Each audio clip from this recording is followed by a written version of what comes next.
Saludo al maestro Francisco Paco Cruz. Mi querido Paco, está cabrón, es lo que puedo decir, está muy fuerte, muy cabrona esta situación, luego del tercer informe de los miembros del grupo interdisciplinario de expertos independientes y con documentos como el libro que ustedes publicaron desde el 2016, Paco. Pues mira, Vicente, el tercer informe del GIEI es verdaderamente como para hacer de la clase política de esa época, encabezada por Peña Nieto y por personajes como Jesús Murillo Caram o Miguel Ángel Osorio Chong, es para hacerlos el hazmerreír. Y sería, si no fuera por lo delicado que es el tema. Mira, vamos solo a ponerlo por partes. ¿Por qué hay bases y hay elementos, indicios y pruebas para afirmar que fue el Estado? Eso es lo primero. Mira, desde 1982, el ejército mexicano controla todas las comunicaciones de las policías, además de las propias, claro está, ¿sí? Antes de 82, mira, ya controlaban parte de esas telecomunicaciones policíacas y militares. Controlaban, por ejemplo, todas las comunicaciones del Estado Mayor Presidencial, la segunda y la quinta sección que eran responsables de las rutas del presidente y los personajes distinguidos. Tenían, por ejemplo, la frecuencia 4, que la controlaban con mano de hierro. Y hablo de frecuencias policíacas, no estoy hablando de la militar. La controlaban. Ellos sabían a quién darle entrada y tenían una especial para los altos mandos, con un representante siempre del presidente de la República en turno. Luego, mira, en 1982 empezó el ejército, no la policía. La policía no tiene nada que ver. El ejército empezó a separar todas las frecuencias de comunicación policial. Siempre las controlaron. Así, en el 82 cambiaron de la central de radio a Centro de Operaciones Policíacas, o COP, como se llamaban, controladas por el ejército con un representante del presidente de la República. Y luego, mira, crearon, de los COP, creó el ejército los C1, C2, C3, C4, hasta C6 hay hoy, ¿sí?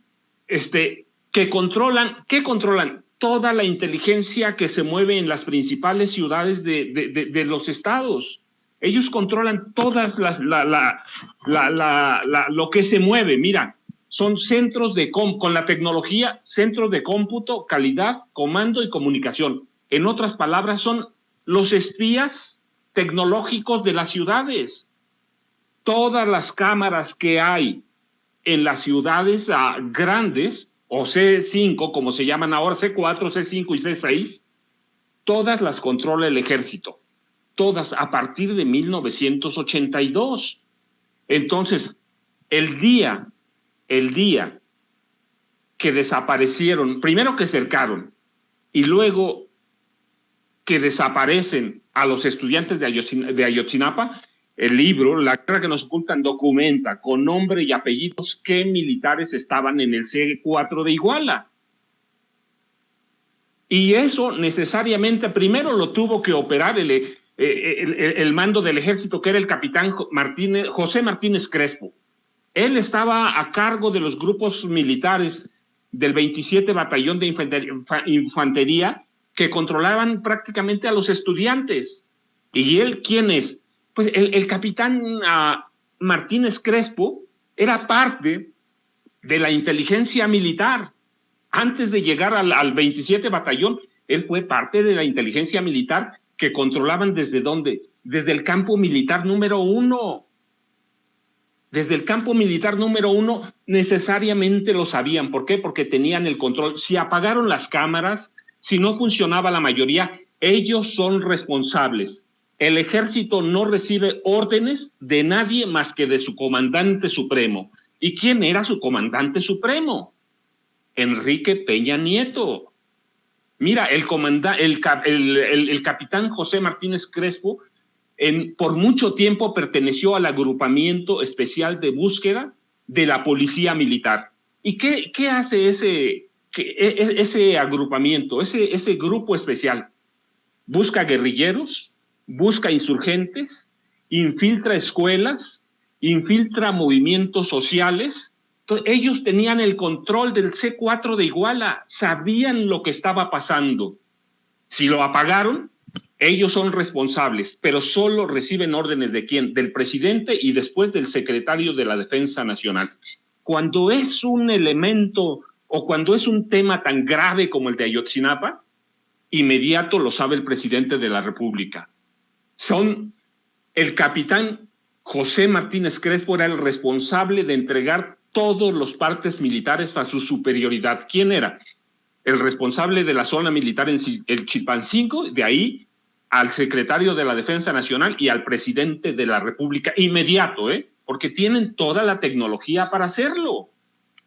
Tienen todo. Pero ¿qué pasó? Armaron una verdad histórica, armaron un caso, se lo vendieron, que no, bueno, es decir, se lo vendieron, es un decir, se lo entregaron a reporteros que son a modo, como Ciro Gómez Leiva, como Carlos Marín, Jorge Fernández, tú los conoces, y algunos analistas, y mira, todos, sin investigar nadie, todos compraron la versión del gobierno de Enrique Peña Nieto, y a estas alturas, negar quién es Enrique Peña Nieto, un tipo corrupto, ignorante, incapaz, pero represor, sería pues como tratar de vernos toda la ingenuidad. Después de eso, ellos compraron la participación del GIEI a través de la OEA, de la Organización de Estados Unidos. Lo que no le dijeron ni a la Organización de Estados Unidos ni a los investigadores del GIEI es que ese contrato llevaba letras chiquitas, y esas letras chiquitas representaban que las investigaciones del GIEI iban a estar dirigidas siempre, ¿por quién? Por el Procurador General de la República y sus representantes, y este caso era Tomás Herón de Lucio, y que ellos los iban a llevar por donde quisieran. Es decir, la Procuraduría montó un teatro, un show, para que el GIEI, para que los 5 expertos del GIEI validaran la verdad histórica. Armaron el caso y luego llamaron a un equipo o aceptaron la participación y lo iban guiando, iban sembrando pruebas.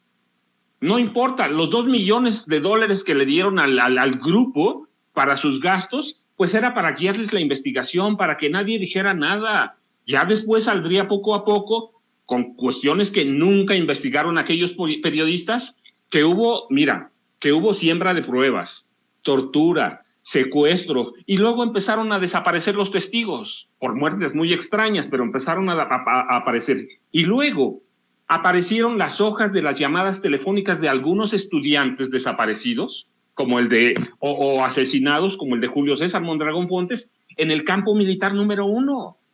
Un campo militar que desde el gobierno de Adolfo López Mateos, cuando se crea como una cárcel clandestina para presos políticos, y allí aparecen las hojas de las llamadas. Y el otro organismo en el que aparecen hojas de llamadas, ¿cuál es? El CISEN de Peña, el CISEN que controló por años Genaro García Luna, y que en ese momento controlaba el secretario de Gobernación, Miguel Ángel Osorio Chong. Entonces montaron un teatro, montaron un show, ¿para qué? Para que las investigaciones independientes hicieran coincidir con la verdad histórica, o coincidieran con la verdad histórica. Fue un teatro, Paco, que debía ser el hazme reír, Vicente, pero es un tema delicado. Paco, entonces, para que la gente, o me corrige si estoy equivocado, la gente que nos está siguiendo, tal vez empiece a unir datos. Hoy más que nunca entenderíamos que no fue coincidencia que en el sexenio de Peña Nieto, de la mano de Osorio Chong, de Murillo Karam, de los más cercanos al presidente Enrique Peña Nieto, gastaran el dineral que gastaron en publicidad oficial, porque de esa manera controlaron a la prensa. No solo, el caso Ayotzinapa es emblemático, pero solamente así entenderíamos que estos personajes de los medios de comunicación que hoy se dicen con mucha credibilidad y se rasgan las vestiduras con un presidente López Obrador que les dice sus verdades en las mañaneras, pues continuaran con lo de la verdad histórica o callaran de plano ante lo que se iba sabiendo. Ustedes publicaron el libro en el 2016, o sea, el que digan, yo no sabía, es hacerse pendejos. Paco, perdón, este caso me molesta porque es precisamente el caso emblemático de lo que muchos hemos estado denunciando por años, Paco. Vicente, mira, verdaderamente esos periodistas nunca investigaron nada, jamás investigaron nada. El libro fue publicado con información confidencial del gobierno. Están los archivos, están todo lo tengo bajo resguardo de las investigaciones de la misma PGR, no te estoy hablando de otras investigaciones. Ellos ocultaron, por ejemplo, que tienen todos los teléfonos de los estudiantes y ningún periodista en ese momento se atrevió a investigarlo. Es la guerra que nos ocultan. Es un libro documentado, y valga la cacofonía, con documentos confidenciales del gobierno de Enrique Peña Nieto, que controlaba la PGR. No es que me lo haya inventado, no es que lo hayamos sacado de un sombrero o de una bola mágica. No, Vicente, son documentos oficiales. Ellos tienen todas las hojas de llamada, reconstruyeron el camino que siguió cada uno de los estudiantes. Pero mira, yo recuerdo mucho, por ejemplo, el caso de Julio César Mondragón Fontes. Hubo periodistas que sin investigar una línea publicaron íntegra la versión de la Comisión Nacional de los Derechos Humanos, que nunca tuvo acceso, nunca estuvo en los exámenes forenses al cuerpo de Julio César Mondragón Fontes. Y así se atrevió la Comisión Nacional de Derechos Humanos a dar un informe, a emitirlo. Pero peor todavía, los periodistas lo publicaron sin verificar nada. Ese informe lo emitió la Comisión Nacional de Derechos Humanos sin ninguna base sólida, sin ninguna. Están en el libro documentados cada paso que se siguió para mostrar que Julio César Mondragón Fontes fue desollado en vida y que atrás de la desaparición de los estudiantes hay muchos otros intereses, y que sí, participó el Ejército, participó la Marina, participó la Policía Estatal, la Policía Municipal, y claro que participaron grupos de narcotraficantes, claro que sí. Es decir, hay una conspiración, y en todo eso, Ayotzinapa es la mayor conspiración de silencio en décadas. Después del 68 no hay otro caso tan grave, y habría que seguir todas las pistas. Mira, cuando a mí de pronto me preguntan o me cuestionan sobre la necesidad de sentar en el banquillo de los acusados a Enrique Peña Nieto, a Jesús Murillo Caram, pues yo digo, sí, hay que llevarlos, pero ¿qué se va a arreglar? Ellos van a negar todo. No hay un criminal que acepte sus crímenes, y menos ellos. No son tontos, tuvieron muchos años para desaparecer pruebas, para desaparecer testigos. Hoy el GIEI lo que está haciendo, empezar una investigación de cero. Olvidarse de todo lo que hicieron con Peña Nieto, que fue inventado por la PGR.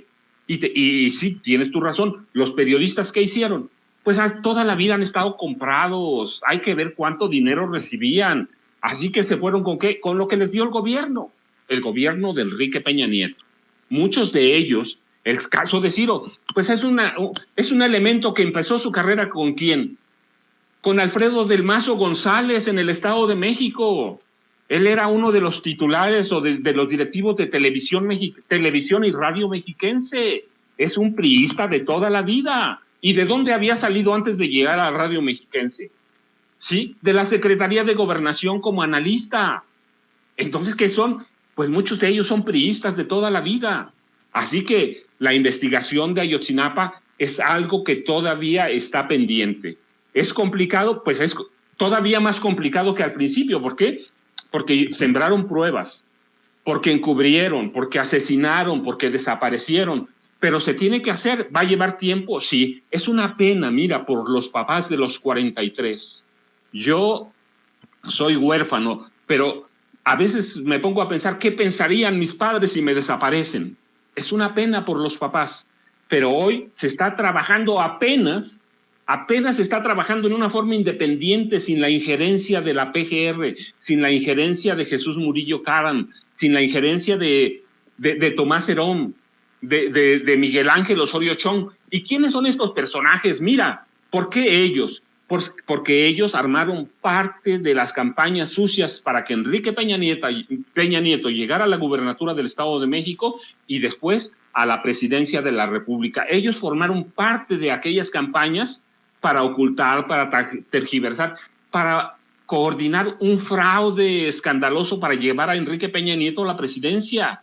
Hoy está mostrado que era un tipo incapaz, que fue un muñeco impuesto por Televisa en parte, y en otra parte por políticos corruptos, y en otra parte por periodistas que siempre han estado plegados al régimen, o estuvieron plegados al régimen priista. Querido Paco, ¿todavía está en circulación el libro? Mira, sí, yo de pronto voy adquiriendo los que encuentro, te confieso la verdad, voy adquiriendo. Ahorita no hay no ha habido, hubo como 5 o 6 reimpresiones cuando salió.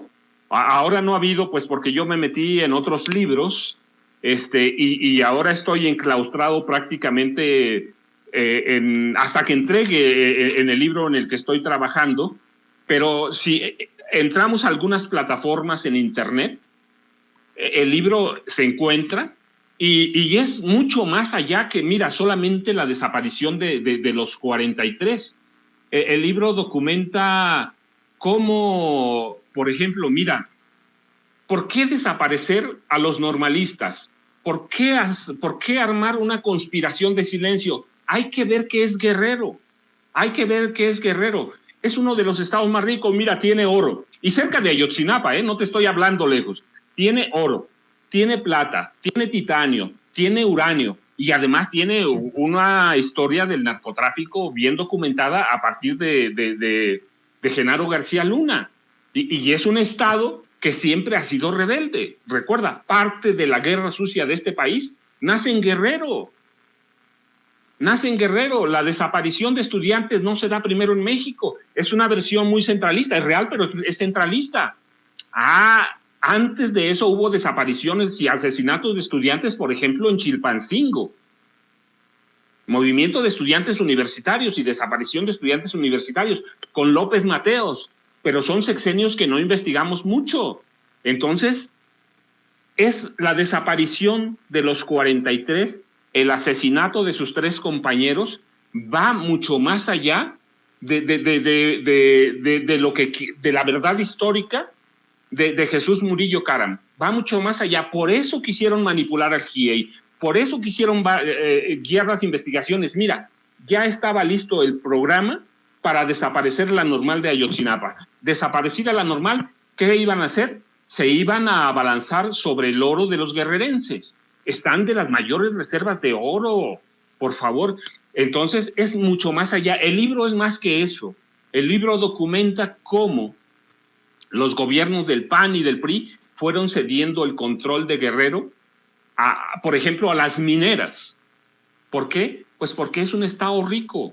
Entonces va mucho más allá, va documentando parte de la penetración del narcotráfico que participa en la desaparición de los empresarios mineros y de los gobiernos priistas que hasta hace poco siempre hubo en Guerrero. Pues extraña cosa que en Amazon sí aparece, me informa nuestro querido Toño Ruiz, pero que no te da la opción de comprarlo. Paco Cruz, el maestro Paco Cruz, miembro de esta familia sin censura, autor de La guerra que nos ocultan desde el 2016, la historia de una de las mayores conspiraciones de violencia y corrupción en el México actual. Si usted quiere entender todo lo que está ocurriendo en torno al caso de los normalistas desaparecidos de Ayotzinapa, el tercer informe del GIEI, creo que es importante que lo busque. La guerra que nos ocultan. Mi querido Paco Cruz, cerremos también invitando a la gente para que te siga en redes sociales, para que te apoye en tus trincheras. Querido Paco, te abrazo, te admiro, te respeto. Vicente, ya sabes, como siempre, Francisco Cruz Jiménez en Facebook, @Paco Cruz Jiménez en Twitter, y también les mando un abrazo, Vicente. Y el caso Ayotzinapa, mira, nos debe servir de lección. Este país ha vivido desde los 60, desde fines de los 50, una guerra sucia permanente, orquestada desde los gobiernos priistas y luego seguida por los gobiernos panistas. La guerra sucia ha sido un evento que no se puede repetir, pero se repite porque en este país desconocemos la historia, porque mucho tiempo seguimos votando por ellos, porque fueron exitosos en venderse ante un grupo de comunicadores y de dueños de periódicos que siempre han estado a su lado, fueron muy exitosos, y los periodistas y los dueños de los periódicos se dejaron seducir por esa parte del poder. Querido Paco, te abrazo a la distancia. Muchas gracias. Estamos al pendiente. Radio, y nos vemos gracias. Y nos escuchamos la próxima semana. Gracias. Hasta la próxima, Vicente. Saludos. Gracias. Francisco Paco Cruz, el maestro Paco Cruz, hablando con nosotros sin censura.